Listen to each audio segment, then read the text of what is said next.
अपराधी अगर किसी मंदिर में बैठ जाए तो संत नहीं हो जाता। और यहां मैं उसी विषय को दोहराना चाहूंगा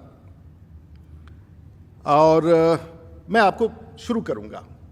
हम और आप चुनाव लड़ते हैं, चुनाव में एफिडेविट देते हैं और वो सबसे सही माना जाता है। तो मैं ये एफिडेविट के बारे में बताना चाहूंगा कि हमारे मित्र का एक एफिडेविट था और उनका एक पृष्ठभूमि देखिए, और ये पत्रकारों के लिए है। जब आप ऐसे व्यक्तियों का 70 धाराएं हैं 31 केसेस में, और ये डकैती का है, राइटिंग का है, आर्म्स का है, थेफ्ट का है, कॉन्स्पिरेसी का है, क्रिमिनल इंटिमिडेशन का है, एब्डक्शन का है, ब्राइबरी का है, पब्लिक ऑर्डर, शायद सीआरपीसी और आईपीसी का कोई धारा बचा नहीं है जो हमारे मित्र के नाम पर नहीं है, लेकिन सब लोग भूल गए हैं। और पिछले 30 साल में ये सभी कई केसेस चार्जशीट हो चुके हैं, कई के कॉग्निजेंस हो चुके हैं, कई पर अब भगवान जाने कैसे कोई। और मैंने खंगाल डाला पूरी दुनिया के राजनेताओं के इतिहास को, पूरी दुनिया में, और मैं न Guinness book of world record में न Limca book of world record में कोई भी दुनिया का ऐसा पॉलिटिशियन नहीं होगा जिसकी ये आपराधिक भूमि हो, आपराधिक बैकग्राउंड। मुझे बहुत खराब लगता है, उनके ही परिवार हैं, बच्चे हैं मुझे, लेकिन मैंने उनको बुलाया नहीं था अपने यहाँ। मैंने उनको नहीं कहा था कि मेरे यहाँ आकर के कीजिए, मैंने कोई गलती नहीं की थी उस विषय पर भी। और मैं एपोलोजेटिक नहीं हूं, मैं दावे के साथ कह रहा हूं कि मैंने तो इतना आपराधिक मामला, कोई भी धारा नहीं बचा है अगर ध्यान से देखेंगे, और वो सब छिपा हुआ है, कोई जानता नहीं है। केसों का धारा अगर आप ध्यान से पढ़ेंगे, कोई धारा ऐसा नहीं बचा है। नया सीआरपीसी और नया आईपीसी लिखना पड़ेगा किसी व्यक्ति के पृष्ठभूमि को बताने के लिए कि आखिर ये व्यक्ति है कौन और क्यों छिपा हुआ है इस प्रकार से, और क्यों छिपा रखा है लोगों ने, और क्यों इसकी चर्चा नहीं करते हैं। मैं अगर अपराध करूं तो रात्र भर हम लोग सो नहीं पाते हैं, और इस प्रकार का, और इसमें कितने लोगों का दमन हुआ, कितना, मैं ये नहीं जाऊंगा, इसको मैं भी छोड़ देता हूं, क्योंकि इसके बाद के अगर तथ्य मैं आपके पास लाऊं तो आप दंग हो जाएंगे। आगे का इंतजार कीजिए, हम सब लेके आएंगे, क्योंकि मैं जानता हूं कि किसी राजनीतिक अपराधी से लड़ना कितना कठिन होता है। आपके ऊपर भी हो सकता है, आपके परिवार के ऊपर भी खतरा हो सकता है, मित्रों पर हो सकता है, पत्रकारों पर हो सकता है। लेकिन एक और बात है जो छिपाया गया। 2014 में आप लोकसभा का चुनाव लड़े, जीत गए, लेकिन उस समय आपने 19 केसेस छिपा के रखे थे।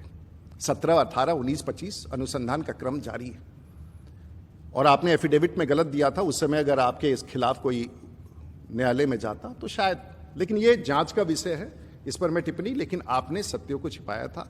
तो मोटे तौर से आपके ऊपर अभी तक मधेपुरा में 6, पूर्णिया में 11, पटना में 29, जो स्पेशल कोर्ट में जो केसेस भेजे गए हैं 29, दरभंगा में 1, गाजीपुर उत्तर प्रदेश में 1, सहरसा में 2। पता नहीं, सरकार उस समय तो सबकी सरकार थी। आज की सरकार नीतीश कुमार जी की सरकार नहीं थी, सुशील मोदी जी नहीं थे, तारकिशोर प्रसाद नहीं थे, सबकी सरकार थी। और ये 1990 के बाद से, और मैं बताना चाहूंगा कि जब आप सांसद बने, मैं भी उसी वर्ष उस विधानसभा में जीत के आया था 27 साल की उम्र में।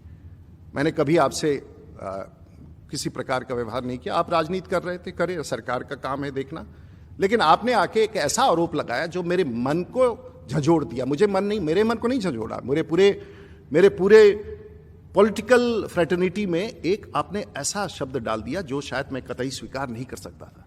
मजबूरी में ये मैं प्रेस कॉन्फ्रेंस कर रहा हूं कि तथ्य, और ये भारतीय जनता पार्टी का नहीं है, राजीव प्रताप रूडी का, और ताकि ये रिकॉर्ड पर रहे, कभी भी इस लिंक को उठा के कोई देख। पहले तो कहा गया कि ये एम्बुलेंस मेरे घर में लगा है। मैं लोगों को बताना चाहूंगा कि पटना जाने के बाद ये मेरा घर है। वैसे इस घर को नक्सलियों ने उड़ाने का कोशिश किया, ये पुराना घर है, 100 साल पुराना, और मैं यही रहता हूं।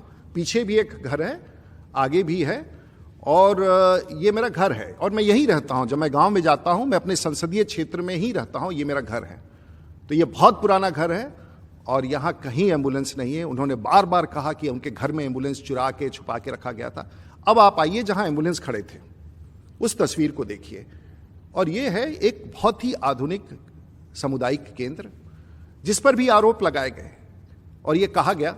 अब आप देखिए सामुदायिक केंद्र को, जहां कुछ संचालन के दृष्टिकोण से यहाँ पर बहुत प्रकार का ट्रेनिंग होता है, बहुत प्रकार का काम होता है लोगों के बीच में, और मुझे लगता है कि एक सबसे अच्छा कम्युनिटी सेंटर जहाँ हर प्रकार का काम चलता है, आयुष्मान के कार्ड बनते हैं, लोगों गरीबों को मदद होता है, और आगे भी कई योजनाएं हैं, ये है।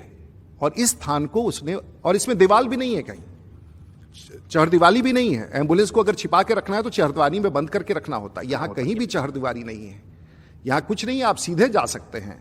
तो कोई भी आदमी किसी के हाथे में प्रांगण में घुस जाए। अब हम लोग आगे चलते हैं कि ये था ये समुदाय के, जो जानते हैं सारण को जानते हैं मैं किस प्रकार से। ये जमीन के बारे में कहा गया, ये जमीन जहां सामुदायिक भवन में 9 करोड़ रुपया, भगवान जाने कहां से 9 करोड़ का फिगर आ गया इनके पास। करोड़ से नीचे तो बात ही नहीं करते हैं ये तो सरकार के नाम से पंजीकृत जमीन है। और मैं ये सब सरकार के नाम से, राज्यपाल के बार बार कहा, मेरे परिवार के लोगों का, ये सब देख सकते हैं, ये सब सरकार के नाम से पंजीकृत जमीन है। ये पूरा का पूरा एफिडेविट जमीन सरकार के नाम से निबंधित है, और एक एक पैसा सरकार का है, संपत्ति सरकार की है। कहा मेरी निजी संपत्ति है। चलिए, पॉलिटिक्स में इस प्रकार के आरोप लगते हैं, मुझे इससे कोई आपत्ति नहीं है, लेकिन सच बोलना चाहिए। और किसी विषय को जलाने के लिए, किसी को भड़काने के लिए आपने कहा एम्बुलेंस छिपा के रखा था, मैंने कुछ नहीं छिपा के रखा था। और ये भी बताना चाहूँगा कि जो 2019 में, मैं ये एम्बुलेंस का काम कोई कोविड में नहीं कर रहा हूँ, मैं एम्बुलेंस का काम पिछले 10 वर्षों से कर रहा हूँ, लगातार कर रहा हूँ, लोगों तक पहुँचा रहा हूँ, उसमें सुधार कर रहा हूँ। और ये एक व्यवस्था के तहत है। ये डिस्ट्रिक्ट में जितने 40 के आसपास जो ये समिति बनी हुई है, इसके अध्यक्ष डीडीसी है, ये उसका है डिस्ट्रिक्ट मजिस्ट्रेट का। देखिए, ये इस पर पंचायत की मुखिया को दिया जाता है। और ये देखिए डिस्ट्रिक्ट एम्बुलेंस दास है, जिसमें उप आयुक्त अध्यक्ष होते हैं, सिविल सर्जन उसके सचिव होते हैं, जिला योजना पदाधिकारी, जिला लेखा पदाधिकारी, जिला पंचायती राज, जिला और सांसद का एक चयनित संचालन समन्वय संस्था, ये मुखिया द्वारा स्वीकार किया जाता है। और पंचायत स्तर पर भी एक कमेटी होता है, ये पंचायत स्तर पर का कमेटी है। ये देखिए, इसमें एक पंचायत स्तर की कमेटी है, वो शायद पन्ना दिख नहीं रहा है, मैंने निकाल दिया। और वहां से ये संचालित होता है, ये पूर्णतः सरकारी। मैंने अपने ऊपर ले लिया कि मैं चलाता हूं, मैं समन्वय करता हूं ताकि अच्छी तरह से चले, उसकी जिम्मेवारी लेता हूं। 4 लाख रुपए में तो एक नाली बनता है गांव का, पता नहीं कई बार बनता है नहीं बनता है। 4 लाख रुपए का एम्बुलेंस, मेरा ये कमिटमेंट है। और मैं कहता हूं 4 लाख रुपए से अगर किसी एक व्यक्ति का एक कार्यकाल में एक एम्बुलेंस से अगर जान बच गया, तो मैं समझता हूं कि वो 4 लाख रुपया सरकारी पैसे का सदुपयोग हुआ। और इसको मैं फिर से दोहराना चाहूंगा कि मुझे अपने इस कार्य पर गर्व है कि मैं गरीबों तक काम करता हूं ईमानदारी से, और ये मेरा पैशन है, मैं करता रहता हूं, चाहे इसका कोई भी इसको हटाने का कोशिश करे। आपने ये कह दिया कि हमारी ये कैसे मुखिया लोग चलाते हैं। पंचायती राज संवैधानिक अधिकार के तहत पंचायतों में मुखिया का सबसे बड़ा भूमिका है। हमारे यहाँ 225 के आसपास पंचायत। मैंने अभी ये देखिए मुखिया लोगों को जब दिया गया था, और ये मैं वीडियो आपको चला के दिखाना चाहूंगा। तो ये पंचायतों में बांटा गया, समाज में भी एक इनका अच्छा स्थान है। और मेरे लिए बहुत खुशी की बात है कि सतेंद्र जी को आज हम सांसद कोष से अपने पंचायत के लोगों का और जिला के लोगों की सेवा करने के लिए, मुखिया जी आपको ये एम्बुलेंस की चाबी मैं इनको दे रहा हूँ। हमारे साथ महेश राय जी हैं, जो नाथा छपरा के मुखिया हैं, ये समाज सेवा में लगे रहते हैं। और इनको भी ये 22 नंबर गाड़ी उनके जिम्मे सौंपा जा रहा है। जो फकुली पंचायत के मुखिया हैं, नौजवान हैं, मेहनत करते हैं, समाज का सेवा करते हैं। और ये आपको एम्बुलेंस का चाबी देता हूँ, पंचायत और इस जिला के लोगों की सेवा में लगाएं। सर, रंजू जी हमारे साथ हैं, रंजू कुमारी जी, उनके पति धर्मेंद्र जी भी हैं, और उनके पंचायत सेवा के अशोक यादव जी भी। और सबकी सम्मिलित जिम्मेदारी है उस समिति की, इस एम्बुलेंस का उपयोग करेंगे। और मुझे विश्वास है कि डुमरी पंचायत में जब ये चलेगा तो सिर्फ आप वहीं के, ठीक है, ये मैं ऐसे आपको सैकड़ों दिखा सकता हूं, लेकिन मैं नहीं, मैं ये कह रहा हूं ये एक दृश्य था। अब आपने हमारे मुखिया समाज को अपशब्द के, मुखिया बेईमान है, पैसे कहाँ रखता है, क्या करता है। अरे छोड़ दीजिए, वो लगा है कोविड में, हिसाब दे देगा, कल पैसे दे देगा। आपने मेरे जिला के पार्षदों को, मुखिया को, सरपंच को, वार्ड को, पूर्व वार्ड को आपने कैसे उसका अपमान किया। ये जनप्रतिनिधि है, जैसे मैं सांसद हूं, वो भी अपने जनप्रतिनिधि हैं, वो भी काम करते हैं, चाहे जितना करते हो, जैसे करते हो, अपनी ताकत से करते हैं। और मुझे गर्व है सारण जिला के सभी जनप्रतिनिधियों का, सभी सांसदों का, सभी विधायकों का, सभी वैसे लोगों का जो इस प्रकार के काम करते हैं। मैं आपका आभार व्यक्त करता हूं। और पंचायती राज का अगर स्वरूप सचमुच देखना है तो सारण की धरती पर आके देखिए कि पंचायत में किस प्रकार से एम्बुलेंस का संचालन मुखिया कर रहा है। अब आप कहेंगे कि आपकी क्या भूमिका है? मेरी भूमिका है, जिसके कारण ये आरोप मैंने सब कुछ अपने ऊपर ले लिया, क्योंकि ये मेरा पैशन है। मैं इसको संगठित कर रहा हूं पंचायतों से। और एक अब मैं आपको दिखाना चाहूंगा, ये कहा गया कि मुझसे निकल गया उस दिन।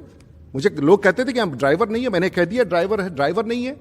उसको बनाया ड्राइवर, 40 ड्राइवर, कोई ड्राइवर नहीं आया आज तक हमारे यहाँ, कोई लाइसेंस नहीं मिला, कुछ नहीं मिला। चलिए वो भी एक गिमिक था, 24 घंटे तक समाचार चला, लोगों को लगा कि ड्राइवर के अभाव में।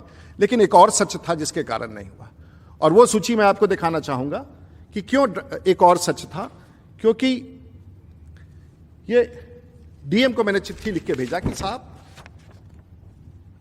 एम्बुलेंस की ड्राइवर्स की कमी है, और ये घटना से बहुत पूर्व लिखा गया। और मैंने लिख के वहां डिस्ट्रिक्ट मजिस्ट्रेट को दे दिया था कि साहब अगर ड्राइवर मिले तो दीजिए, कोई सरकारी कर्मचारी अगर खाली है, ड्राइवर है, उसके पास ड्राइवर नहीं है, जिला में ऐसा होता है, उनको दे दीजिए। ठीक है, आपको लगता था ये मैंने फैब्रिकेट किया, कोई बात नहीं, आपको लगता होगा बचने के लिए, उसके पहले का पत्र लिखा हुआ है। लेकिन एक जिम्मेवारी होती है किसी का, मुखिया लोगों की भी जिम्मेवारी है। और अनफॉर्चुनेटली जो एम्बुलेंस उस दिन खड़े थे, ये सब उसका नंबर है। मिथिलेश कुमार सिंह छपला सदर, कृष्णा राय एक्सीडेंट होके गाड़ी गैराज में, अनूप कुमार, जयराम गिरी, कन्हैया सिंह इत्यादि इत्यादि। आप डेट देखें, इंश्योरेंस लैप्स डेट 25/5/2021 को ये सभी गाड़ियों का, किसी का 22 में, किसी का फरवरी में। हमें सबको कह के सबका इंश्योरेंस, सबको है कि लौटा दीजिए, रूडी जी इंश्योरेंस करा के दे देंगे। हम दे देंगे, थोड़ा समय लगता है, लेकिन फिटनेस गाड़ी में नहीं हो, इंश्योरेंस नहीं हो, मरीज या ड्राइवर की मौत हो जाए या कोई घटना हो जाए, कहां से कोई जवाब देगा? तो काम करने वाले को ही आप उंगली उठाते हैं। माननीय पूर्व सांसद जी, आपको पूछना चाहिए था मुझसे, आप मेरे मित्र हैं, आपको आना चाहिए था, फोन लगाना चाहिए था, डीएम से पूछना चाहिए था। आप किसी के घर में घुस जाएंगे, कहीं भी चले जाएंगे, आप पटना के अस्पतालों में जबरदस्ती घुसते रहे, क्या करते रहे? आप कीजिए जो करना है, लेकिन कम से कम एक सांसद, पूर्व सांसद दूसरे सांसद के घर में जबरदस्ती नहीं घुसता है।